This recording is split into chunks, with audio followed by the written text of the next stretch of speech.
This is the part we normally walk across right here. Normally this is a bank that we can walk on.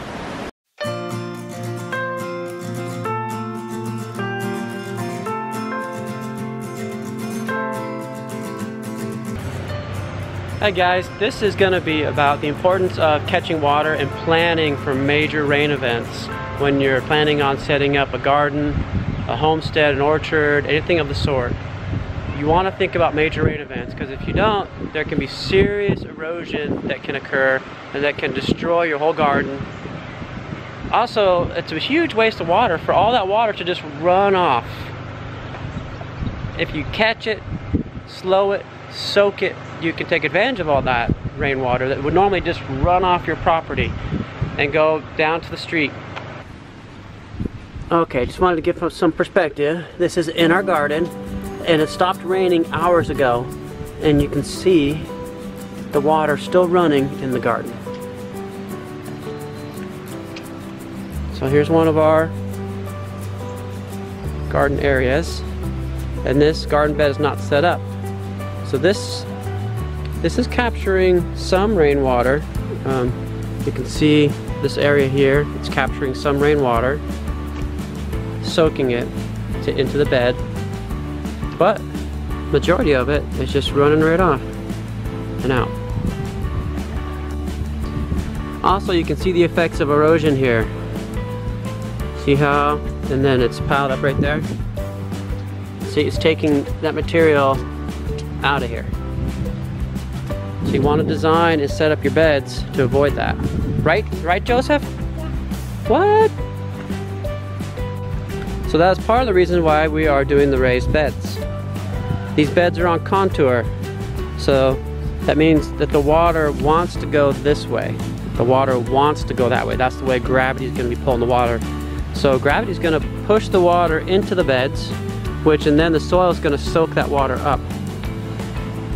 And the bigger thing is that all the material that we put into the beds, it's not going to erode and just run off the property with huge rain events. The water's still just running through here. See how the water's just puddled up over there along that bed?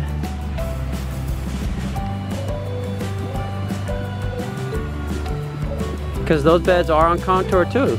We're uphill on a pasture. You like being up here, Creator? Yeah. We're up on the pasture here.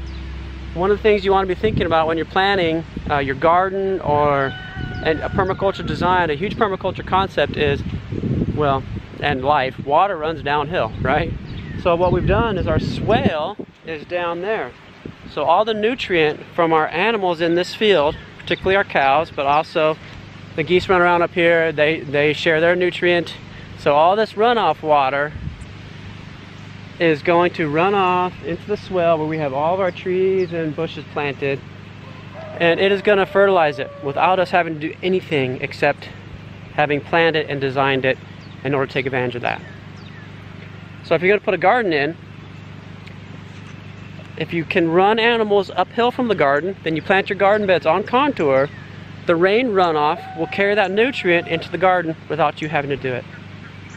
That's a beautiful thing. It's a cool thing to see after those major storms with all these goslings just running around on their own. All 9 of them are still here.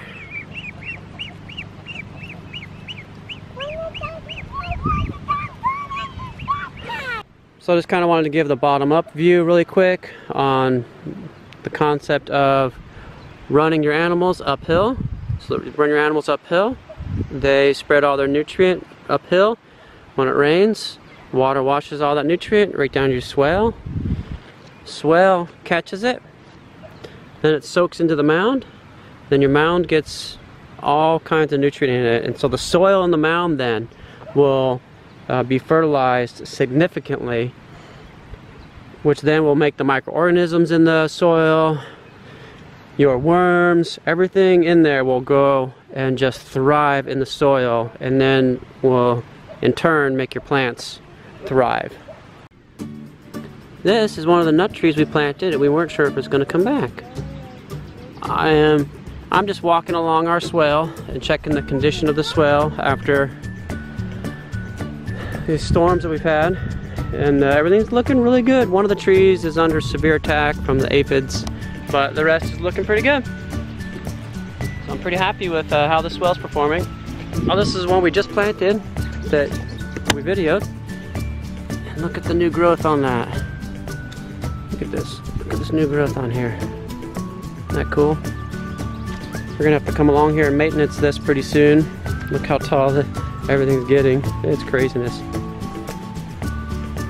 This is what happens in the Ozarks of Missouri if you create conditions that have some decent soil. Things grow like crazy here. Same with, oh, this one even shows better. Look at the new growth on this. For perspective, there's 2 fingers. So what do we have? 2, 4, 5 fingers of new growth this one season. And it's just spring. That's so cool. Same with this one. Got new growth on that. Probably another 5 fingers of new growth at least. Alright guys, so I want to show you water running off our property. And not just off our property, but this is a little bit of a ditch, a drainage ditch that runs along the side of the street. So it actually captures some more water than just off our property, because there's another ditch at the very, there's another ditch at the very top that runs at the very top of our property, and then we'll make that corner and come down. But look at this water just running off. Hey Daisy girl. Hi. Yeah. Now look at this. A little further up. Look at this water running. And this is just running off onto the road. What are you doing, critter? You stomping through the creek? Yeah. How is this water being made use of? Well, let's see where it goes. Yeah? How's this water being used? Well, it's not. It runs down into here. This is a creek crossing right past our driveway.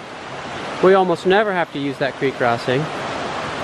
So, whoa, dude. You're gonna get soaked. Look at you, critter.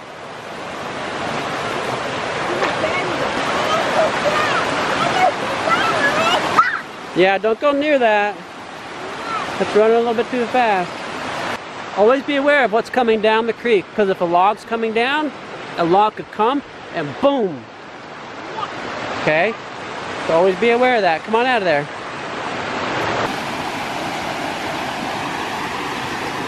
Come butter boy. Alright, here's our creek just behind our house. And you've seen this creek before, but not running like this. This is after a pretty major rain event. And it is so high up the bank. It's crazy.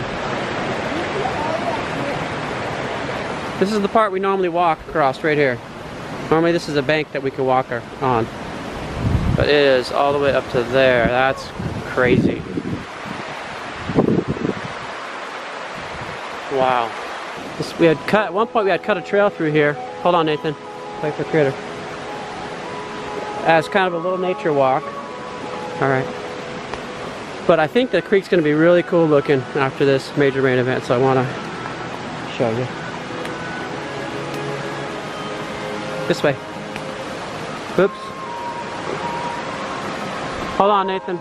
I got to knock off all the water from this stuff so the critter doesn't get soaked. Joseph, watch out for this, it's got pokies.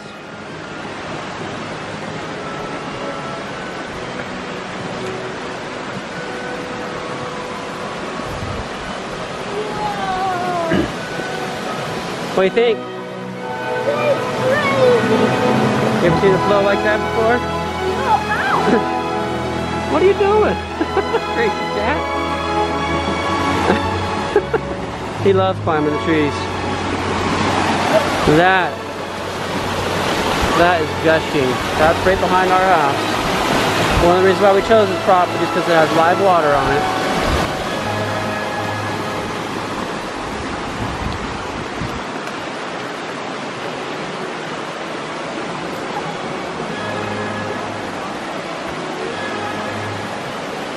See this tree that tried to come down?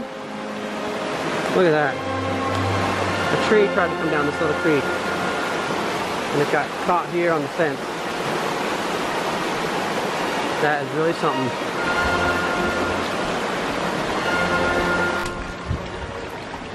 Here's our spring. Gushing like crazy. But here's the amazing part, is that this other stuff right here. Second seep over there. There's two now. Let's go see. These are wet water seeps that come out from underneath, obviously, through the rock or something. Look at that. Major rain event. So, how can we be thinking about taking advantage of that? How can we think about harvesting that? That's what I'm thinking about. How can I harvest that? Not all of it, of course, but some of it. That would be great. Okay, so here's a bubbling one, another one. So this is a third. So this is at least a third, maybe a fourth spot where water just shoots up after major rain events. And this water is just running down through all this vegetation and then joining our spring that's down there. So again, I'm thinking about how can we harvest this water? How can we slow it, soak it, take advantage of it, and so that it can recharge our groundwater. That's really one of the main things, is to recharge the groundwater in here. If we can get the groundwater recharged really well, then we would set ourselves up for being able to withstand drought time when droughts come. Not if, when, because droughts are going to come no matter what. That's just the cycles they are. Wet seasons, dry seasons. And so you're going to have both of those cycles. Uh-oh, the cat wants to jump up onto me. Look at him. Oh, ow! I should have known that was gonna hurt. I should have known that was gonna hurt. He really used his claws. You little booger. Alright, kitty. Go back down. So we want to be ready for heavy rain times, and if you're ready for heavy rain times, then lots of times then you're ready for drought times.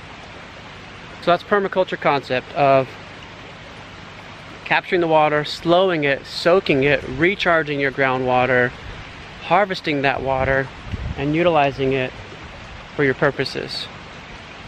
Thank you for joining us here on Thousands of Roots. Please like, subscribe, and share. And don't just survive, thrive. And enjoy the process.